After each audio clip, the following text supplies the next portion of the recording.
కాంగ్రెస్ పాలనలో అన్ని రంగాల వారికి ఇబ్బందులు తప్పడం లేదు. హైదరాబాద్ కోటి commissioner of health and family welfare కార్యాలయం ఎదుట ఆశా వర్కర్లు ధర్నాకు దిగారు.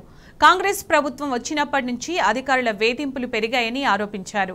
బీఆర్ఎస్ హయాంలో ప్రతి నెల 1వ తేదీనే జీతాలు వచ్చేవని, కాంగ్రెస్ ప్రభుత్వం వచ్చిన తరువాత జీతాలు సమయానికి రావడం లేదని ఆవేదన వ్యక్తం చేశారు. రాష్ట్రంలో అర్హత కలిగిన ఆశా వర్కర్లను వెంటనే జీఎన్ఎం ఏఎన్ఎంలుగా అవకాశం కల్పించాలని డిమాండ్ చేశారు. ఆశా వర్కర్లకు బీఆర్టీయూ పూర్తి మద్దతు ప్రకటించింది. ఆశా వర్కర్ల డిమాండ్ వెంటనే పరిష్కరించాలని, అప్పటి వరకు పోరాటం ఆపేది లేదని స్పష్టం చేసింది.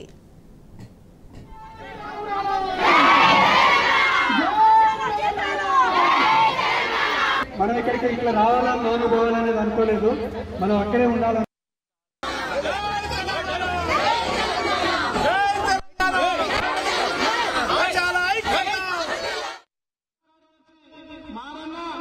ఢిల్లీ మాధవ్ రెడ్డి గారు, అదేవిధంగా మన యూత్ సాక్షిగా, మీడియా సాక్షిగా తప్పకుండా ప్రతి నెల 3వ తారీఖున అనుకుంటే మాత్రం వారికి హెచ్చరిక చేస్తున్నాం.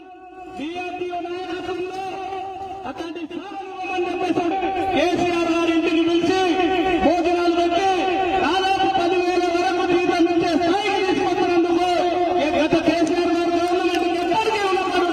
కేసీఆర్ గారు నీవు ఇచ్చిన హామీ 18,000 శిక్షణ వేతనం ఇవ్వాలని చెప్పేసి అడుగుతున్నాం. వర్గాల నుంచి వచ్చినాం. ఏదో నెల ఖచ్చితంగా ఒక 10,000 వస్తుందని చెప్పేసి ఒక ఫ్రిడ్జ్ లేకపోతే ఒక వాషింగ్ మిషన్ ఏదో ఈఎంఐ పేరుతోటి కొనుక్కున్నటువంటి పరిస్థితి. సోదరులారా, ఈరోజు ఆశాల గ్రామీణ ఎందుకు ఈ ఎండలో కల్లాదం ఎప్పుడో బయలుదేరి ఎక్కడో ఉన్న ఆదిలాబాదు, ఎక్కడో రంగారెడ్డి, వికారాబాదు, ఇటు మెదక్, వరంగల్ అన్ని జిల్లాల నుంచి కూడా ఇవాళ ఇక్కడికి వచ్చిన జిల్లాలో మేము ముందే చెప్పినాం ప్రధానమైన నాయకత్వం రమ్మని. దానికి అనుగుణంగా మీరు అందరూ వచ్చినందుకు ముందుగా మీ అందరికీ ధన్యవాదాలు. ఈ సభ సందర్భంలో ముందుగా మీ అందరికి ఒక విషయం చెప్పాలి. ఆశాలే కాదు, తెలంగాణలో ఉన్న ప్రజలు అందరూ కూడా మబ్బును చూసి మనకు ఆల్రెడీ చురకలు మొదలైంది. ఏంటి చురకలు?